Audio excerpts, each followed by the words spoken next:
Welcome back to the channel everyone. मैं हूं सी कविता और आज हम देखने वाले हैं कि 26 क्यूबी फॉर्म किस तरीके से फाइल किया जाता है।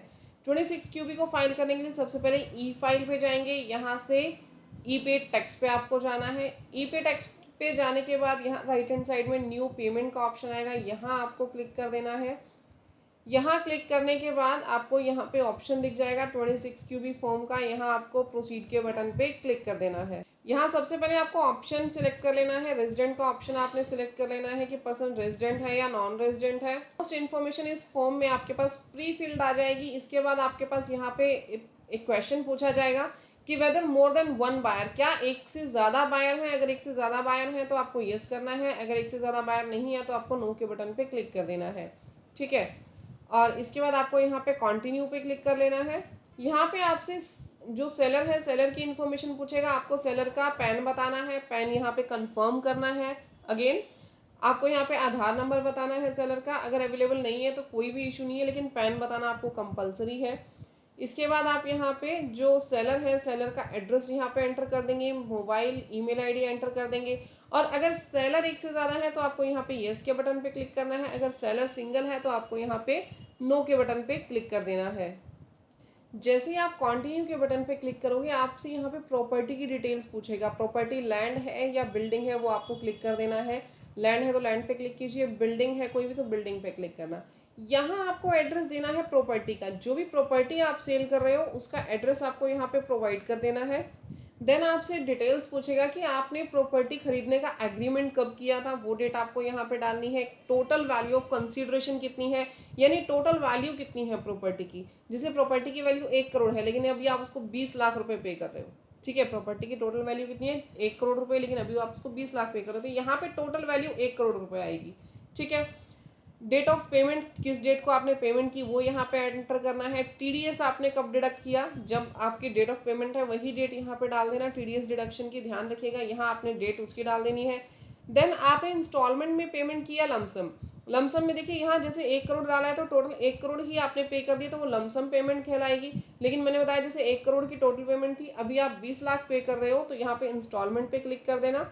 ठीक है, तो इंस्टॉलमेंट के अंदर आपको यहाँ लिखना है कि कितनी आपने इंस्टॉलमेंट दी। लमसम के अंदर भी लिखना पड़ेगा कि कितना आपने अमाउंट यहाँ पे, देखिए यहाँ पे मैं जैसे ये एंटर कर देती हूँ। डेट ऑफ बुकिंग मैंने लिख दी 1 मई, डेट ऑफ पेमेंट भी मैंने यहाँ लिख दी। ठीक है, तो सेम डेट ऑफ डिडक्शन आपके पास आ गया। लमसम पेमेंट हम कर रहे हैं। Whether it is the last installment, installment का यहाँ पे आपसे तब पूछेगा जब आपने इंस्टॉलमेंट पे क्लिक किया हो।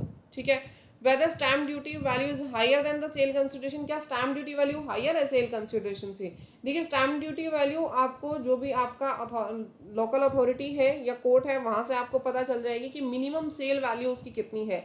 क्या आप जो सेल कंसिडरेशन ले रहे हो वो मिनिमम सेल वैल्यू से ज़्यादा है तो ठीक है आप नो पे क्लिक कर देना। बट अगर स्टैम्प ड्यूटी वैल्यू ज़्यादा है तो येस पे जब क्लिक करोगे वो स्टैम्प ड्यूटी वैल्यू पे ही टीडीएस डिडक्ट करवाएगा, ध्यान रखिएगा। ठीक है, अमाउंट पेड और क्रेडिटेड, आपने कितनी अमाउंट पे की है, यहाँ पे मैंने टोटल वैल्यू ही एक साथ डाली है। तो total stamp duty value of the property, यहाँ उसकी स्टैम्प ड्यूटी वैल्यू डाल दो।